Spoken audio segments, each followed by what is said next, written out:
الحمد لله رب العالمين والعاقبة للمتقين ولا عدوان إلا على الظالمين. الصلاة والسلام على نبينا وحبيبنا محمد وعلى آله وصحبه أجمعين. أما بعد، السلام عليكم ورحمة الله وبركاته. Ang lahat ng papuri, pasasalamat at pagdakila ay para lamang sa Allah Azza wa Jal. At lagi nating pasalamatan at dakilain at duwalhatiin Allah Subhanahu wa Ta'ala.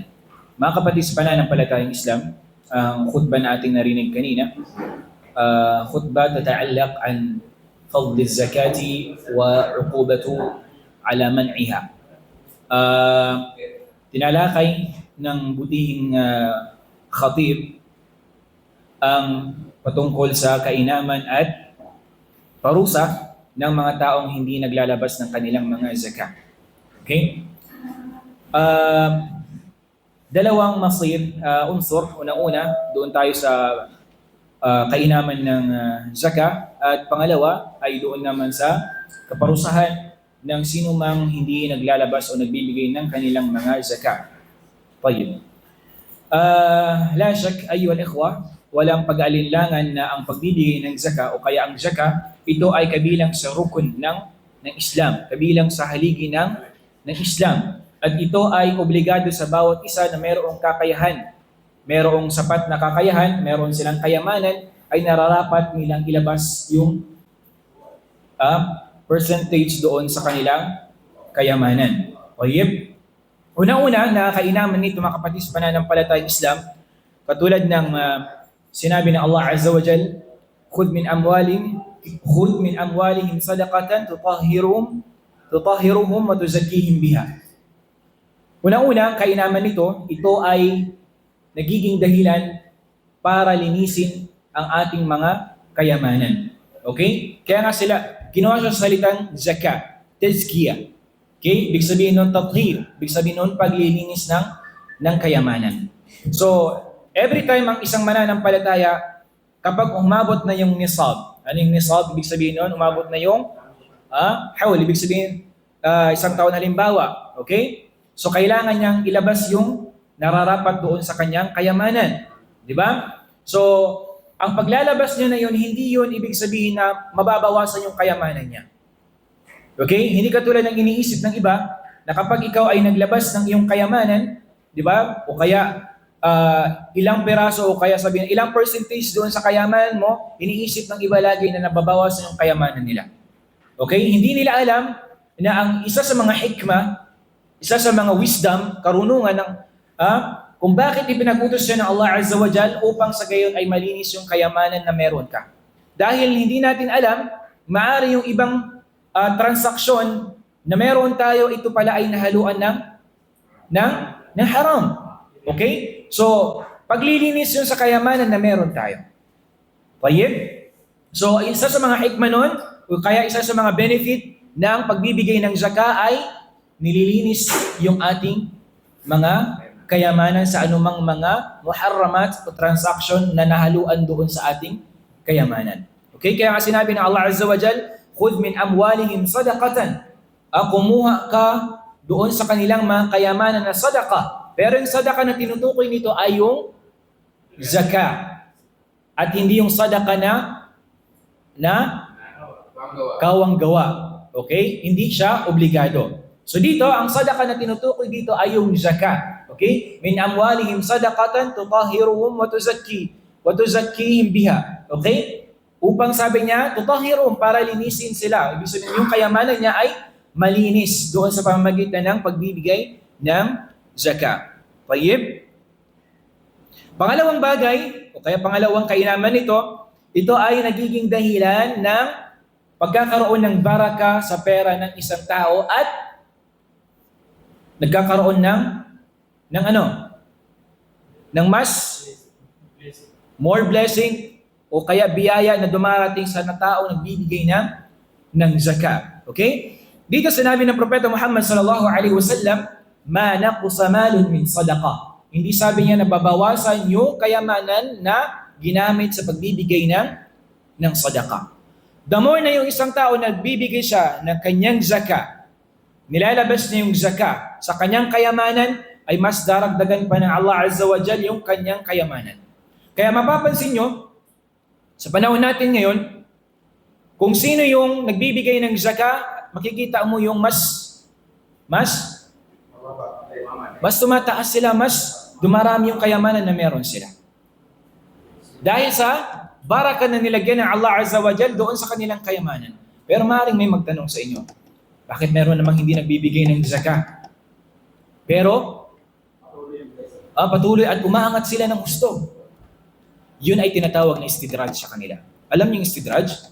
Yung istidraj na ito, dito sa mundong ibabaw, makukuha mo pagbibigyan ka ng lahat ng gusto mo. Pero sa araw ng huling araw, ikaw ay magsasuffer ng matindi.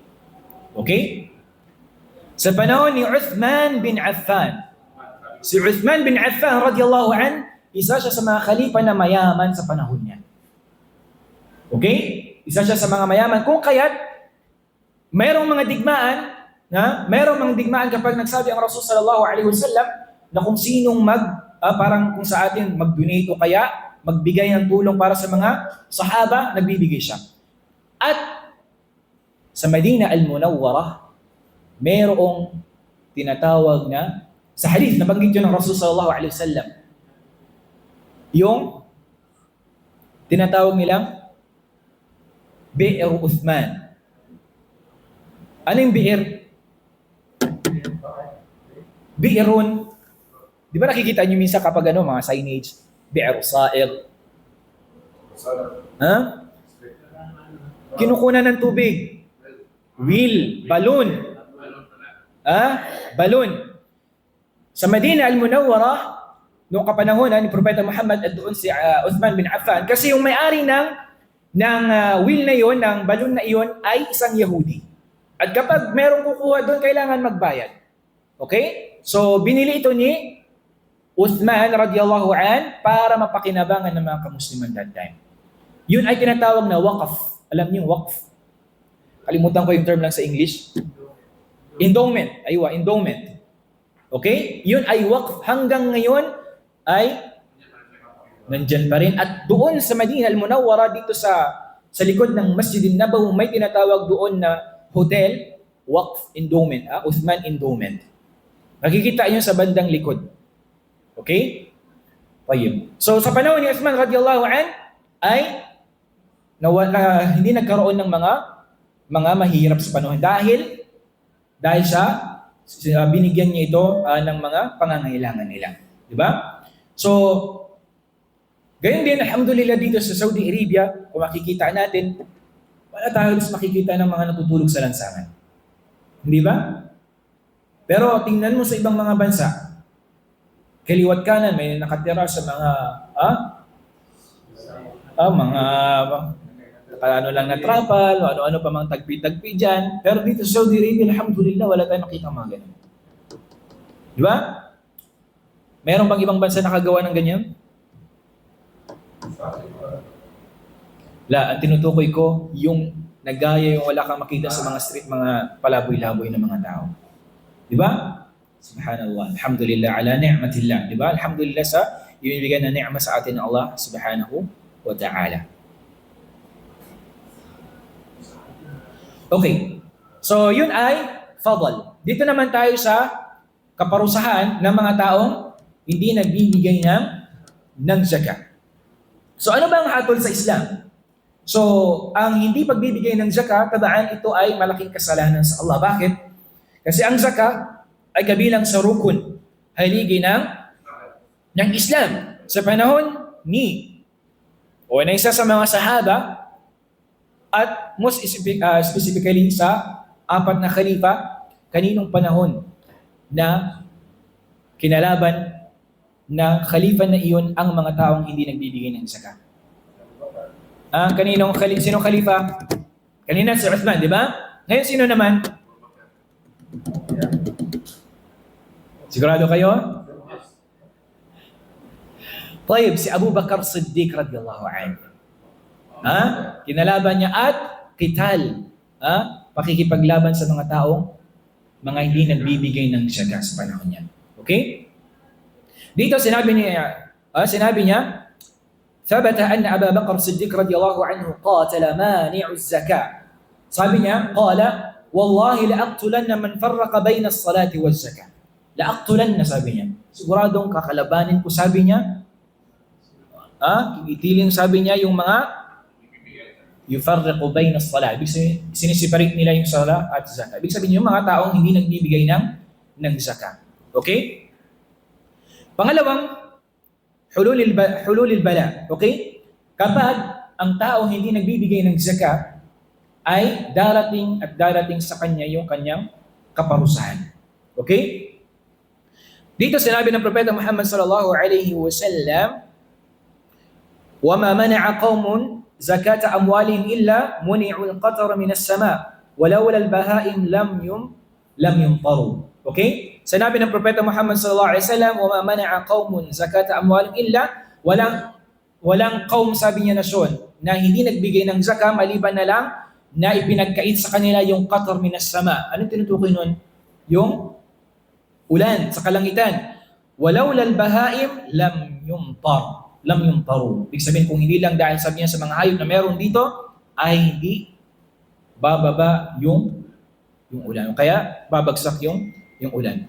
Pangatlo, mga kapatid sa pananampalatayang Islam, sa kabilang buhay, anong gagawin sa kanila? Paparusahan sila ng Allah subhanahu wa ta'ala. Okay? Sinabi ng Allah subhanahu wa ta'ala sa surat At-Tawbah, يَوْمَ يُحْمَى عَلَيْهَا فِي نَارِ جَهَنَّمْ فَتُقْوَى بِهَا جِبَابُهُمْ وَجُنُوبُهُمْ وَظُهُورُهُمْ هَذَا مَا كَنَزْتُمْ لِأَنفُسِكُمْ فَذُوقُوا مَا كُنْتُمْ تَكْنِزُونَ.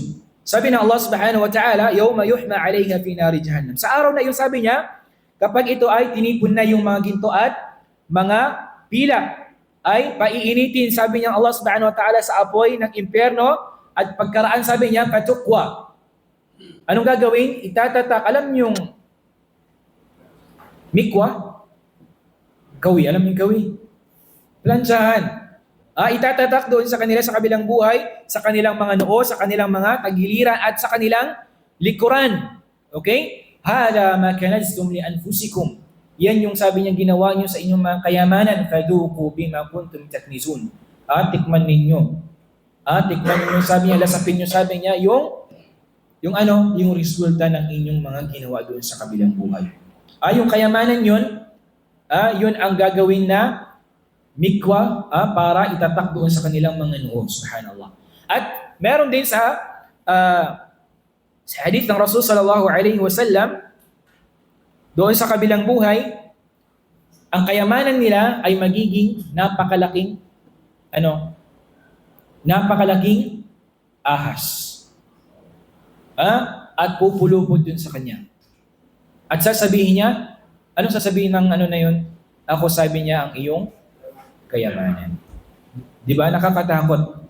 Kaya ikaw, kung maging mayaman ka man sa hinaharap, ay sikapin mong tuparin kung ano yung inubliga sa iyo ng Allah subhanahu wa ta'ala, para na sa gayon hindi ka mapabilang sa mga taong parurusahan ng Allah subhanahu wa ta'ala doon sa kabilang buhay. Wallahu a'lam wa sallallahu ala nabiyyina Muhammad wa ala alihi wa sahbihi ajma'in.